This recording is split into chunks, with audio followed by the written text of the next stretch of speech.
നമസ്കാരം. ഇന്ന് ചെയ്യുന്ന വിഭവം കൂൺ കുരുമുളകിട്ടത്.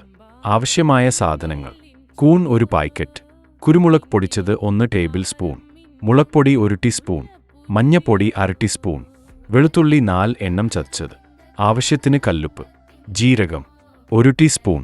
ആദ്യം കൂൺ നല്ല വൃത്തിയായി കഴുകിയ ശേഷം ഭംഗിയായി മുറിക്കുക. ചെറിയുള്ളി 5 എണ്ണം എടുക്കുക. കുരുമുളകും വെളുത്തുള്ളി ജീരകം എല്ലാം കൂടെ ചതച്ചു ചേർക്കുക. വെളിച്ചെണ്ണ 1 ടേബിൾ സ്പൂൺ പാത്രത്തിൽ ഒഴിച്ച ശേഷം കടുക് വറുക്കുക. കടുക് പൊട്ടിയ ശേഷം കറിവേപ്പില ഇടുക. കുരുമുളക്, ഉള്ളി മിശ്രിതം കടുക് താളിച്ചതിൽ ചേർപ്പിടിപ്പിക്കുക. അടി കരി പിടിക്കാതെ നോക്കാൻ തീ കമ്മിയാക്കി ഇടുക.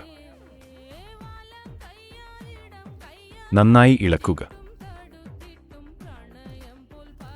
കറിവേപ്പിലയും മുളകും ഇട്ട ശേഷം കൂണും കുരുമുളക് മിശ്രിതവും ആവശ്യത്തിന് വെള്ളവും ചേർത്ത് 12 മിനിറ്റ് വയ്ക്കുക.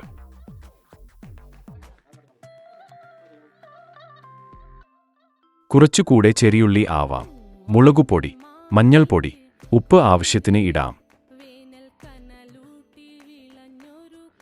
ഒരു പ്ലേറ്റ് കൂൺ കൂട്ടാൻ കിട്ടിയാൽ ദോശ, ഇഡ്ഡലി, ചപ്പാത്തി, ചോറ് എല്ലാം കഴിക്കാം.